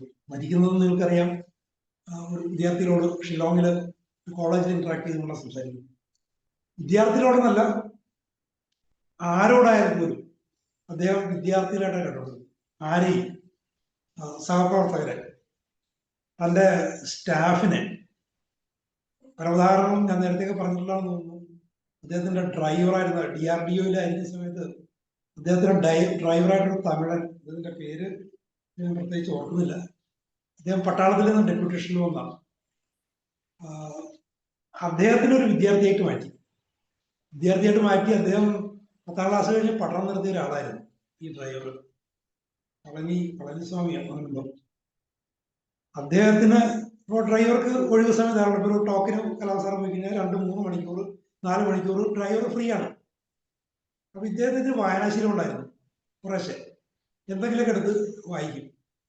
അതിൽ കയറി പിടിച്ചുകൊണ്ട് പറഞ്ഞു, ഇത്ര സമയം നിങ്ങൾക്കുണ്ടല്ലോ, നിങ്ങൾ എന്തെങ്കിലും പഠിച്ചുകൂടെ? അങ്ങനെ പറഞ്ഞിട്ട് ഈ മനുഷ്യൻ തന്നെ എന്നോട് പറഞ്ഞിട്ടുള്ളതാണ് എങ്ങനെയാണ് കലാസാരം കൊണ്ടുപോയത്. പറഞ്ഞിട്ട് ഹയർ സെക്കൻഡറി, തമിഴ്നാട്ടിൽ അന്ന് ഹയർ സെക്കൻഡറിയാണ്, ഹയർ സെക്കൻഡറി പഠിക്കാൻ പറഞ്ഞു. പ്രൈവറ്റ് കറസ്പോണ്ടൻസിൽ ഹിസ്റ്ററി കുറ്റമായിരുന്നു.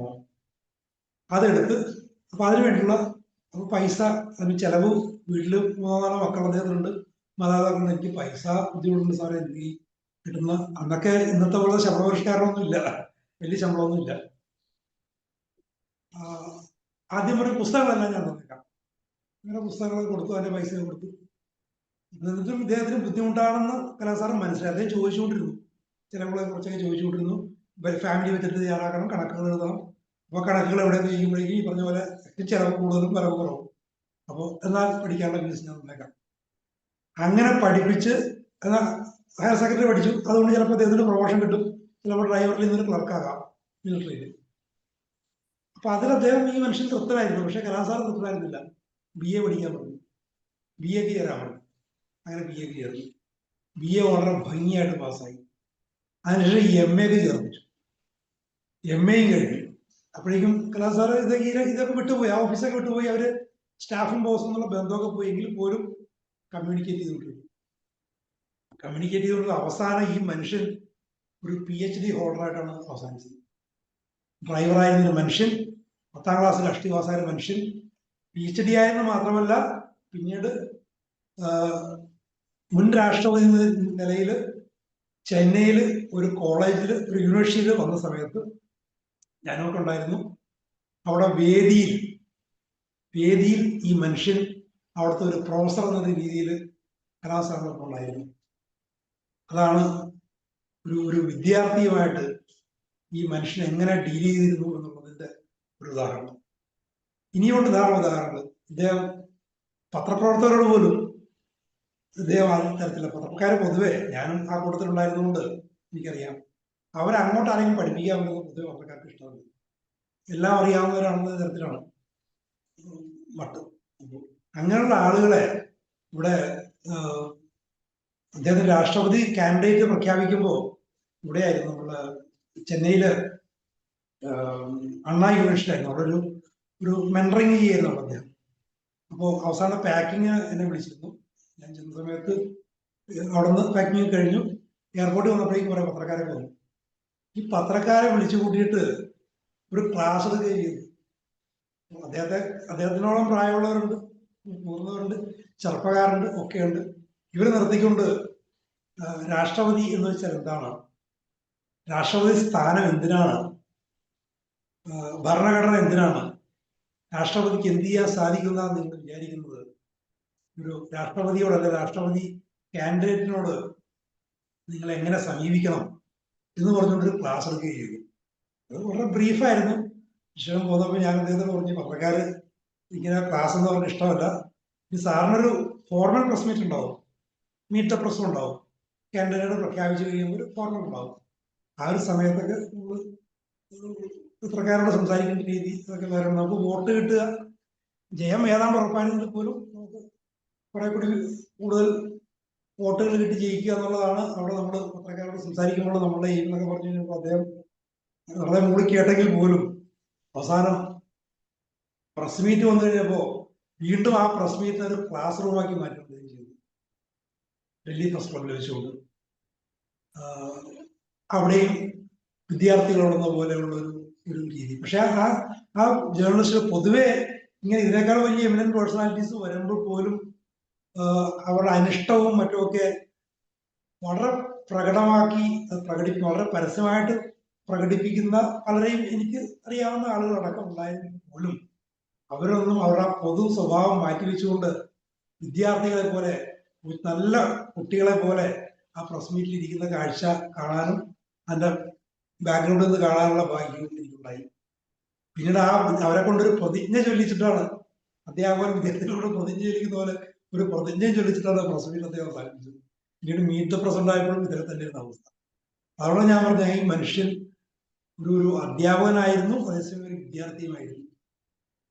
അദ്ദേഹത്തിന്റെ അന്തസ്സത്തയിൽ മരിക്കുവോളം, മരിക്കുന്ന സന്ദർഭം നമുക്ക് എല്ലാവർക്കും അറിയാവുന്നതാണ്.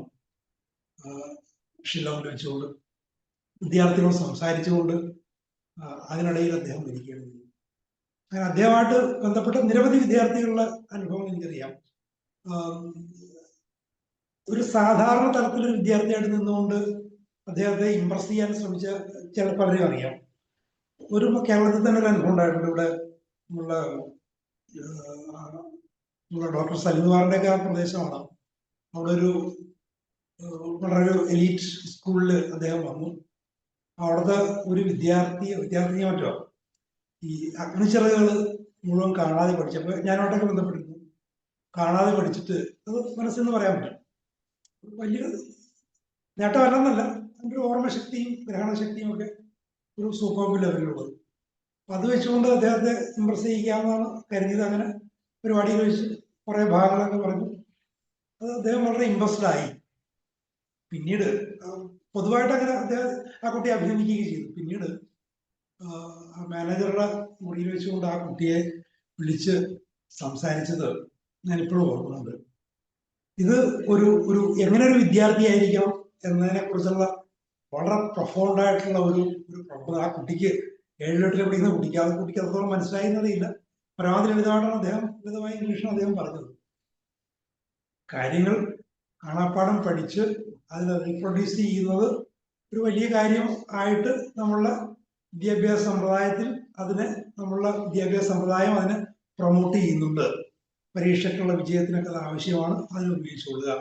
പക്ഷെ ഒരിക്കലും അവിടെ നിൽക്കരുത്.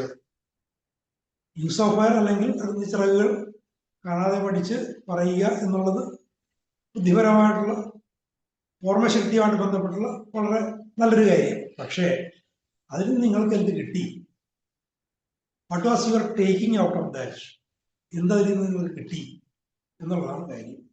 അതുകൊണ്ട് നിങ്ങളുടെ ഒരു വിദ്യാർത്ഥിനി എന്ന നിലയിൽ, ഒരു ഭാവി പൗരൻ എന്ന നിലയിൽ, സമൂഹത്തിലെ ഒരു അംഗമെന്ന നിലയിൽ, കുടുംബത്തിലെ ഒരു അംഗമെന്ന നിലയിൽ എന്ത് നിങ്ങൾക്ക് ലഭിച്ചു, എന്ത് നിങ്ങൾ ഉൾക്കൊണ്ടതിൽ നിന്നും ഇതിൻ്റെ സഹപാഠികൾക്കും സുഹൃത്തുക്കൾക്കും കുടുംബത്തിലുള്ളവർക്കും എന്ത് പകർന്നു കൊടുക്കാൻ സാധിച്ചു എന്നുള്ളതാണ് കൂടുതൽ മെച്ചപ്പെട്ട കാര്യം എന്ന് പറഞ്ഞുകൊണ്ട് ആ കുട്ടിയെ പ്രബോധിപ്പിച്ചു. ആ കുട്ടിക്കൊട്ടും ഒരു ഇറിറ്റേഷനോ ഒരു നിരാശ ഉണ്ടാകാത്ത തരത്തിൽ വളരെ സൗമ്യമായിട്ടും വളരെ സ്നേഹത്തോടുകൂടി അദ്ദേഹം പറഞ്ഞത്. അവിടെയും വിദ്യാർത്ഥിയെ കുറിച്ചുള്ള അദ്ദേഹത്തിന്റെ ഉദാത്തമായ അദ്ദേഹത്തിന്റെ കാഴ്ചപ്പാടും സങ്കല്പങ്ങളുമാണ് അതിൽ നിന്നും നമുക്ക് മനസ്സിലാക്കാനുള്ളത്. അപ്പോൾ ഞങ്ങളുടെ ക്ലാസ്സിലും അങ്ങനെ തന്നെയായിരുന്നു. ഈ പറഞ്ഞ പോലെ ഒരു ലക്ഷ്യങ്ങളെ ലക്ഷ്യങ്ങൾ എന്ന് പറയുന്നത് അവിടുത്തെ അധ്യാപകർ തന്നെ ഇട്ടുന്ന ലക്ഷ്യങ്ങൾ, അതിനെ പാടെ തകർത്തുകൊണ്ട് എന്തായി തീരണം. അദ്ദേഹം പറയുമായിരുന്നു, ഞാൻ ഈ റിസർച്ച് നിർത്തിയ ശേഷം ഞാനുള്ള കമ്മ്യൂണിക്കേഷൻ നിർത്തി. പിന്നീട് 97 എനിക്ക് ജേർണലിസ്റ്റിന്റെ സ്റ്റേറ്റ് അവാർഡ് കിട്ടിയപ്പോൾ അതിന്റെ വാർത്തകളാണ് അദ്ദേഹം വീണ്ടും എന്നെ അഭിനന്ദിച്ചുകൊണ്ട് വീണ്ടും തുടങ്ങി. ഞാനപ്പോൾ കിട്ടിയ അവസരത്തിന് ചാടിക്കയറി പിടിച്ചു വീണ്ടും അദ്ദേഹം പോയി കണ്ടു, സംസാരിച്ചു. അപ്പോഴേക്കും ന്യൂസ് ഓഫ് എന്താണെന്ന് ഞാൻ റിപ്ലൈ. അദ്ദേഹം എന്നോട് കുറെ കണക്കുകൾ പറഞ്ഞു. ഒരു വിദ്യാർത്ഥിക്ക് വേണ്ടിയിട്ട്, വിശേഷം ഒരു ഹയർ ലെവലുള്ള യൂണിവേഴ്സിറ്റിയിലുള്ള വിദ്യാർത്ഥികൾക്ക് വേണ്ടി എത്രത്തോളം പണം മുടക്കുന്നു. അപ്പോൾ നിങ്ങൾക്ക് വേണ്ടി മുടക്കിയ പണം പാഴായി പോയില്ലേ? അങ്ങനെ ഒരു വിദ്യാർത്ഥിയുടെ ജന്മം അങ്ങനെ പാഴാക്കാനുള്ളതല്ല. താൽവി മറ്റു രംഗത്ത് എക്സലൻസ് കാണിച്ചു, അതുകൊണ്ട് നമുക്ക് ഇനി ഒരുമിച്ച് പ്രവർത്തിക്കാം എന്നൊക്കെ വേണം. പക്ഷെ അല്ലാത്ത തരത്തിൽ വിദ്യാർത്ഥി നിലയിൽ ഒരു your act was A crime against nation എന്നാണ് പറയുന്നത്. വിദ്യാർത്ഥിയെ ഏതൊക്കെ തരത്തിൽ അദ്ദേഹം വിലയിരുത്തുന്നു, സാമ്പത്തികമായ തരത്തിലൊക്കെ.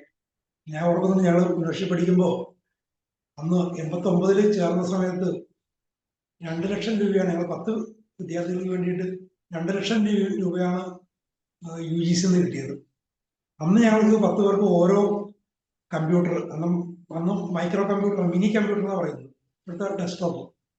അന്ന് കളർ മോണിറ്ററാണ് എല്ലായിടത്തും. മറ്റേ പച്ച അക്കങ്ങൾ വരുന്ന മോണിറ്ററിന്റെ കാലത്ത് ഞങ്ങൾ കളർ മോണിറ്റർ 10 കളർ മോണിറ്റർ 10 കമ്പ്യൂട്ടറുകൾ അത് വെച്ചുകൊണ്ട് ഇത്രയും പൈസയൊക്കെ നിങ്ങൾ, അത് ഞാൻ അദ്ദേഹത്തോട് പറഞ്ഞു, അല്ല അന്ന് അദ്ദേഹം കണ്ട് മനസ്സിലാക്കിയ കാര്യമില്ല. അതൊക്കെ ചെലവാക്കിയിട്ട് നിങ്ങൾ അതൊക്കെ വിട്ടുപോരുന്നത് ഒരു വിദ്യാർത്ഥി എന്ന നിലയിൽ തികച്ചും ഇറസ്പോൺസിബിൾ ആയിട്ടുള്ള നടപടിയായിരുന്നു എന്ന് പറഞ്ഞുകൊണ്ട് വളരെ രൂക്ഷമായിട്ട് തന്നെ വിമർശിക്കുകയും ചെയ്തു. അതും വിദ്യാർത്ഥികളെ കുറിച്ച്, അധ്യാപനത്തെ കുറിച്ച് ഒക്കെയുള്ള അദ്ദേഹത്തിന്റെ ആ ഒരു സമഗ്രമായ, ആ ഒരു നേരത്തെ പറഞ്ഞ പോലുള്ള ഒരു ഇന്റലക്ച്വൽ രീതിയിലൊന്നല്ല, ഒരു സാമ്പത്തിക ശാസ്ത്രത്തിൽ രാഷ്ട്രത്തിന്റെ സമ്പദ് വ്യവസ്ഥയുടെ, ഇന്ത്യ പോലെ എത്ര വലിയ സാമ്പത്തിക ശക്തിയൊന്നുമില്ലാത്ത ഒരു രാജ്യത്ത് ഇങ്ങനെയൊക്കെ ഒന്നും വിദ്യാർത്ഥികൾ പ്രവർത്തിക്കരുത്, സാമ്പത്തികമായ അച്ചടക്കവും കൂടി പാലിക്കണം. അങ്ങനെ നിങ്ങൾക്ക് വേണ്ടി ചിലവഴിക്കുന്ന തുക അധ്യാപകർക്ക് ശമ്പളം കൊടുക്കാനും വിദ്യാലയം കെട്ടിപ്പടുക്കാനും ഇപ്പൊ തന്നെ അന്നത്തേക്കാൾ കൂടുതൽ സൗജന്യങ്ങളാണ്. അത്രത്തോളം ടാക്സ് പേയേഴ്സ് മണിയാണ് ചെലവഴിക്കുന്നത്. അതിനുള്ള ഓരോ വിദ്യാർത്ഥിയും വളരെയധികം ഉത്തരവാദിത്വ ബോധമുള്ളവരായിരിക്കണം എന്നുള്ള സന്ദേശവും. അങ്ങനെ വിദ്യാർത്ഥികളെ എല്ലാ തരത്തിലും ഉൾക്കൊണ്ടുകൊണ്ട് സ്വയം ഒരു വിദ്യാർത്ഥിയായി, ഞങ്ങളൊക്കെ ഒരു ഹയർ ലെവൽ പ്രൊഫസർ എന്ന നിലയിൽ, അദ്ദേഹത്തിന് അങ്ങനത്തെ ഒരു അക്കാഡമിക് PhD ഇല്ലായിരുന്നെങ്കിൽ പോലും കണ്ടുകൊണ്ടിരുന്ന സമയത്തും സ്വയം വളരെ ഒരു ഹമ്പിൾ സ്റ്റുഡൻ്റായിട്ട് സ്വയം കരുതുകയും അങ്ങനെ പ്രവർത്തിക്കുകയും അങ്ങനെ വിദ്യാർത്ഥികളുടെ ഹൃദയത്തിലേക്ക് പ്രവേശിച്ച് അവരിൽ ഒരാളായി അവരെ ഉയർത്തി.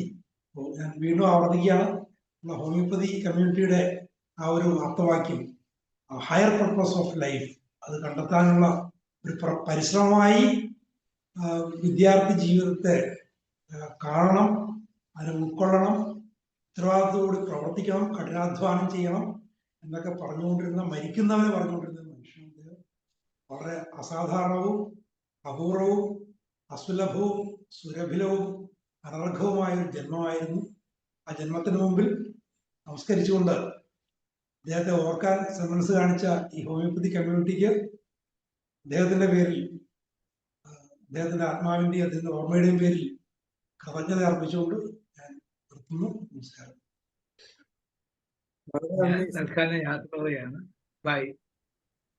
എന്തായാലും വളരെ ഭംഗിയായിരുന്നു. മാത്രമല്ല, നമുക്ക് കിട്ടിയൊരു ഭാഗ്യമായിട്ട് വേണം കരുതാൻ. നമ്മുടെ എന്നെ തപം ചെയ്തിട്ട് യശോദ എന്നൊരു ചൊല്ലുണ്ട്. ശ്രീകൃഷ്ണനെ പോലെ കുഞ്ഞിനെ വളർത്താൻ നീ എന്ത് തപം ചെയ്തു എന്ന് ചോദിക്കും പോലെയാണ് അങ്ങനെയുള്ള ഈ വാക്കുകൾ കേൾക്കാൻ നമ്മൾ എന്ത് ഭാഗ്യം എന്നുള്ളതാണ്. കാരണം ഇതൊന്നും പുറത്തു വന്ന കാര്യങ്ങളല്ല, അധികം പേർക്ക് അറിയില്ല. ഇത്ര ഒരു ക്ലോസ് അസോസിയേറ്റഡ് ആളിനെ ഇതിലേക്ക് കിട്ടാൻ സലിംകുമാർ ഡോക്ടർ പ്രത്യേകം നന്ദി പറയും. അതുപോലെ തന്നെ ശശീന്ദ്രൻ സാർ പറയുണ്ടായി, അധ്യാപകന്റെ തൊഴിലിനെ കുറിച്ച് പറഞ്ഞപ്പോൾ സ്വതന്ത്രമായി ചിന്തിക്കാൻ പ്രേരിപ്പിക്കുക, പഠിപ്പിക്കുക എന്നുള്ളതാണ് ശരിക്കും ഇന്ന് നടക്കുന്നതാണെന്ന് വെച്ചാൽ അല്ല, കാണാൻ പഠിക്കാൻ പ്രേരിപ്പിക്കുക എന്നുള്ളത് മാത്രമാണ്. അപ്പൊ ഹനുമാന്റെ പിതാവ് അദ്ദേഹത്തെ മകനെ പ്രേരിപ്പിച്ച് അങ്ങനെയായിരുന്നു. ഒരു വിഷയം കൊടുത്തിട്ട് ഒരു മുറിക്കകത്ത് അടച്ചിട്ടിട്ട് നീ ഇതിനെക്കുറിച്ച് ചിന്തിക്കുക, ഞാൻ തിരിച്ചു വരുമ്പോഴത്തേക്ക് നീ ഒരു കാര്യത്തെക്കുറിച്ച് ചിന്തിച്ച അഭിപ്രായം പറയാം. അപ്പൊ ഇങ്ങനെ ചിന്തിക്കാൻ പ്രേരിപ്പിക്കുകയാണ് അദ്ദേഹത്തിന്റെ പിതാവ് ചെയ്തത്. വളരെ നല്ലൊരു ഇൻസൈറ്റിനാണ് അദ്ദേഹത്തിന് കിട്ടിയത്. ഇനി നമുക്ക് ഒരു 10 മിനിറ്റ് ബാക്കിയുണ്ട്. പരീസ് സാർ അതുപോലെ സലിംകുമാർ ഡോക്ടർ തയ്യാറായിരിക്കുക. പരീസ് സാറ് ഒരു അഡ്മിറേഷനോടെ കലാം സാറിനെ കാണുന്ന ഒരാളാണ്. സാർ കേൾക്കാവോ? കേൾക്കാം സാർ, കേൾക്കാം. ഇതില് ആദ്യമായിട്ട് ഞാൻ ഈ ബഹുമാനപ്പെട്ട കലാം സാറിൻ്റെ ജന്മദിനത്തിനെ സ്മരിക്കുകയും അതിനെ ആഘോഷിക്കുകയും ചെയ്ത ഹോമിയോ പ്രവർത്തകരെ ഹൃദയത്തിൻ്റെ അടിത്തട്ടിൽ നിന്നുള്ള അഭിനന്ദനം അറിയിക്കുകയാണ്. എനിക്ക് ഉള്ളൊരു കൂടുതൽ സമയമില്ലാത്തതുകൊണ്ട് വളരെ ചുരുക്കി പറയാം. എനിക്കൊരു അനുഭവം ഉണ്ടായിട്ടുണ്ട്. അതായത് കലാം സാർ പ്രസിഡൻ്റായിരുന്ന കാലത്ത് പുര എന്നുള്ളൊരു സ്കീമിനെ കുറിച്ച് പ്രസൻറ്റ് ചെയ്യാനായിട്ട് ഞങ്ങൾ 3 പേര്, അതിൽ വിജാൻ സാർ ഇവിടെ ഉണ്ടായിരുന്നു. ഞങ്ങളെ വിളിച്ചിരുന്നു. ഡൽഹിയിൽ പോയി അദ്ദേഹം ഒരു ചെറിയൊരു ഹാളിൽ പ്രസൻറ്റ് ചെയ്യാനായിട്ട് ഞങ്ങളോട് പറഞ്ഞു. പ്രസൻറ്റ് ചെയ്തു.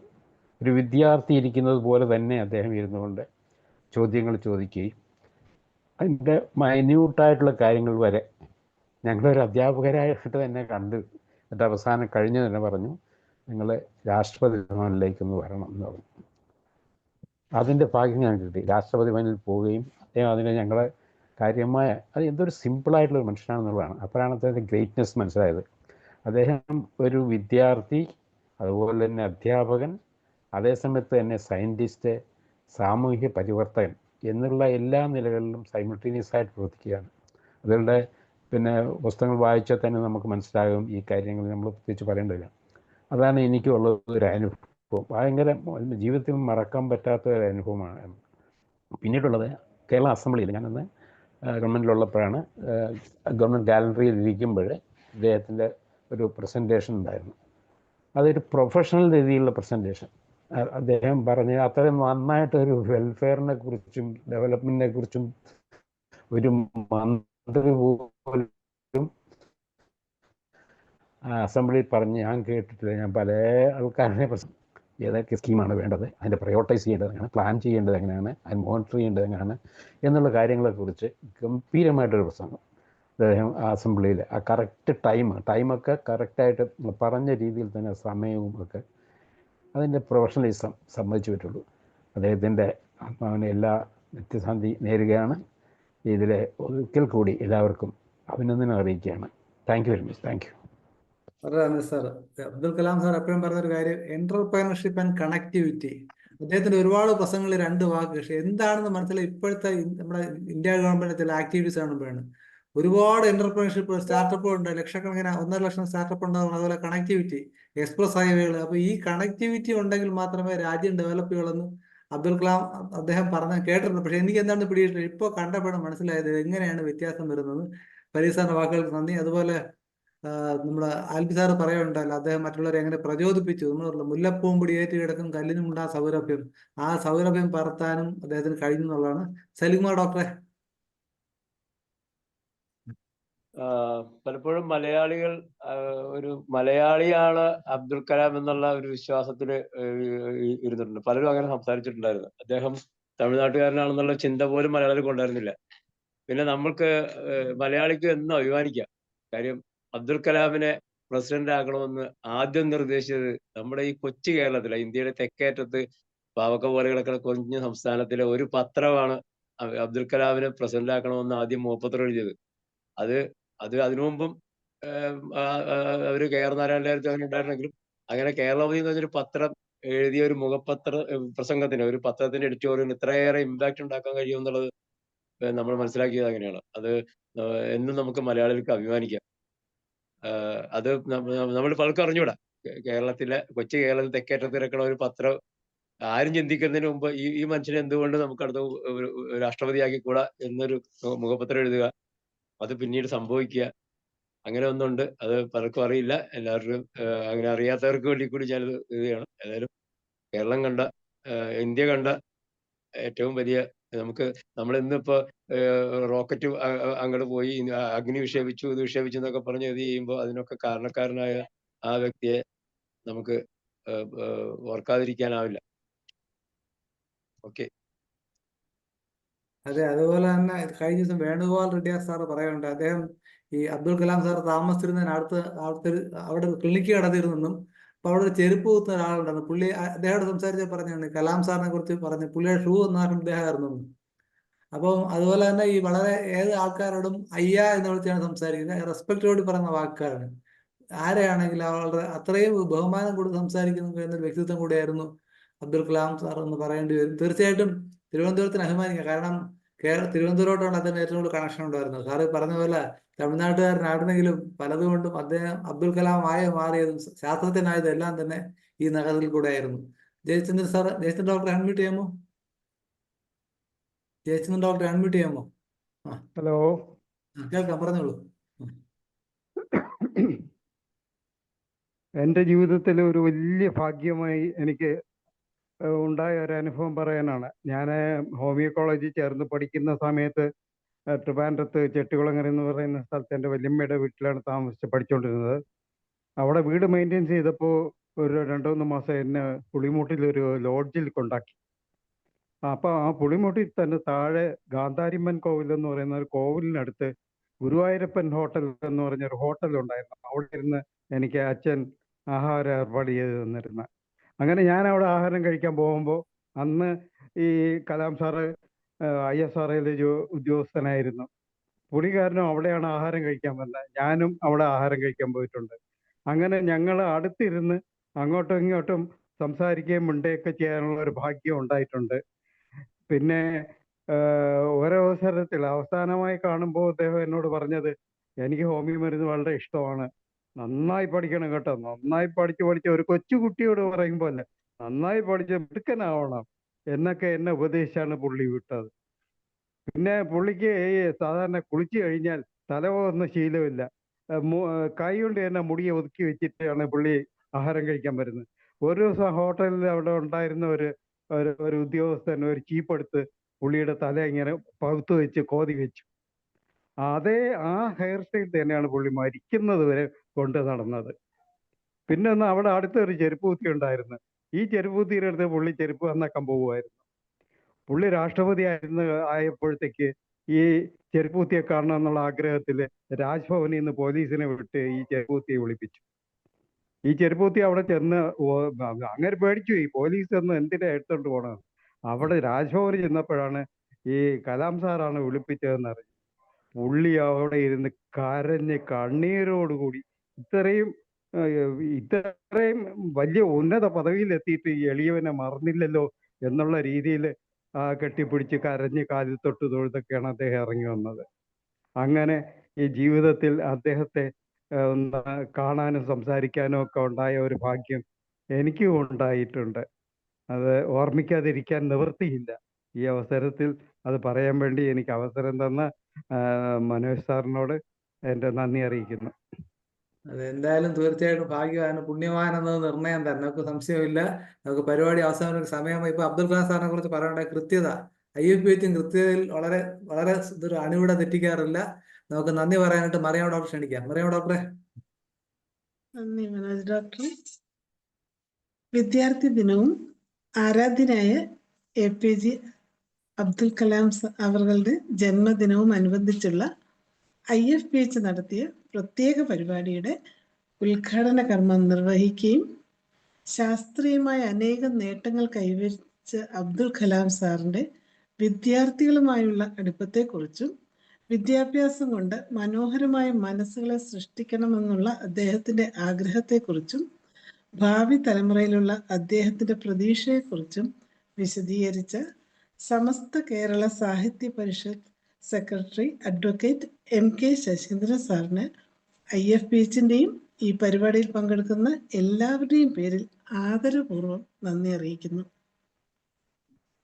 APJ അബ്ദുൽ കലാമും വിദ്യാർത്ഥികളും എന്ന വിഷയത്തിൽ മുഖ്യ പ്രഭാഷണം നടത്തിയും അബ്ദുൽ കലാം സാർ ഒരു അധ്യാപകനും ആയുസ് മുഴുവനും വിദ്യാർത്ഥിയായിരുന്നു എന്നും വെളിപ്പെടുത്തുകയും ഇന്ത്യയിലെ പാവപ്പെട്ട ജനങ്ങളുടെ ജീവിതത്തെ രക്ഷിക്കുന്നതിന് വേണ്ടിയുള്ള ഗവേഷണങ്ങൾ ചെയ്യണമെന്ന് വിദ്യാർത്ഥികളെ പ്രബോധിപ്പിക്കുന്നതിനെക്കുറിച്ചും ലോകത്തിലെ മുഴുവൻ മനുഷ്യ സമൂഹത്തെയും കൂടുതൽ ഉയരങ്ങളിലേക്ക് ഉയർത്തണമെന്നുള്ള അദ്ദേഹത്തിൻ്റെ ആഗ്രഹത്തെക്കുറിച്ച് അറിയിക്കുകയും മനുഷ്യ ജീവിതത്തിൻ്റെ ആനന്ദ അനുഭവത്തിലേക്ക് എത്തുന്നതിന് വേണ്ടി വിദ്യാർത്ഥികളെ വളർത്തിയെടുക്കുന്നതിനായി ഓരോ വിദ്യാർത്ഥികളുടെയും മനസ്സിനുള്ളിലേക്ക് കടന്നു ചെന്ന് അവരെ പ്രബോധിപ്പിക്കുകയും അവരെ പോലെ ഒരാളായി ജീവിക്കുകയും ചെയ്ത കലാം സാറിൻ്റെ ജീവിതത്തെക്കുറിച്ച് സ്മരിക്കുകയും ചെയ്ത അബ്ദുൽ കലാം സാറിനോട് അടുത്ത് ഇടപഴകാൻ ഭാഗ്യം ലഭിച്ച ജീവചരിത്രകാരനും വിവർത്തകനുമായ ശ്രീ PV ആൽബി സാറിന് IFPHന്റെയും ഈ പരിപാടിയിൽ പങ്കെടുക്കുന്ന എല്ലാവരുടെയും പേരിൽ ഹൃദയപൂർവ്വം നന്ദി അറിയിക്കുന്നു. ഇന്നത്തെ ഈ പരിപാടിയിൽ ഔപചാരികമായി സ്വാഗതം ആശംസിച്ച ഹോമിയോപ്പതി ഡിപ്പാർട്ട്മെന്റ് റിട്ടയർഡ് CMOയും IFPH മോഡറേറ്ററും കൂടിയായ ഷൈല ഡോക്ടർക്ക് സ്നേഹപൂർവ്വം നന്ദി അറിയിക്കുന്നു. എല്ലാ പ്രത്യേക പരിപാടിയുടെയും ആസൂത്രകനും ഇന്നത്തെ പരിപാടിയുടെ മോഡറേറ്ററും കൂടിയായ homeopathy department chief medical officer Manoj ഡോക്ടറിന് സന്തോഷപൂർവ്വം നന്ദി അറിയിക്കുന്നു. ഇന്നത്തെ ഈ പരിപാടിയുടെ ചുക്കാൻ പിടിച്ച സലീം ഡോക്ടർക്കും ഹൃദയപൂർവ്വം നന്ദി അറിയിക്കുകയാണ്. അതുപോലെ അബ്ദുൽ കലാം സാറിനെ സ്മരിച്ച പരീത് പാവക്കാരനും ഹൃദയപൂർവ്വം നന്ദി അറിയിക്കുന്നു. കലാം സാറിനോടൊപ്പം ഭക്ഷണം കഴിക്കാനും ഇടപഴകാൻ അവസരം ലഭിക്കുകയും ചെയ്തതിനെക്കുറിച്ച് സന്തോഷപൂർവ്വം ഓർത്ത ജയചന്ദ്രൻ ഡോക്ടർക്കും സന്തോഷപൂർവ്വം നന്ദി അറിയിക്കുന്നു. International forum for promoting homeopathy തടവില്ലാതെ നടത്തിവരുന്ന 1871 പ്രതിദിന സൂം വെബിനാറിൽ പങ്കെടുക്കുകയും ഇന്നത്തെ വിദ്യാർത്ഥി ദിനം APJ അബ്ദുൽ കലാം സാറിന്റെ ജന്മദിന പ്രത്യേക പരിപാടി വിജയകരമാക്കിയ എല്ലാ ഹോമിയോപ്പതി സ്നേഹികൾക്കും ഡോക്ടർമാർക്കും വിദ്യാർത്ഥികൾക്കും ആയിരം നന്ദി അറിയിക്കുന്നു. അതുപോലെ തന്നെ IFPHന്റെ അണിയറയിൽ പ്രവർത്തിക്കുന്ന എല്ലാ ഹോമിയോപ്പതി സ്നേഹികൾക്കും ഡോക്ടർമാർക്കും IFPHന്റെ ഭാരവാഹികൾക്കും പ്രത്യേകം നന്ദി അറിയിക്കുന്നു. എല്ലാറ്റിനും ഉപരിയായി ഈശ്വരന് നന്ദി അർപ്പിച്ചുകൊണ്ട് നിർത്തുന്നു. നന്ദി, നമസ്കാരം. അതെ, അതോടുകൂടി ഇന്നത്തെ 1871 ദിവസത്തെ പരിപാടിയോട് അവസാനിക്കുകയാണ്. നാളെ ഇതേ സമയം വീണ്ടും കാണാം എന്ന പ്രതീക്ഷയോടെ ശുഭരാത്രി നേരുന്നു. നന്ദി, നമസ്കാരം.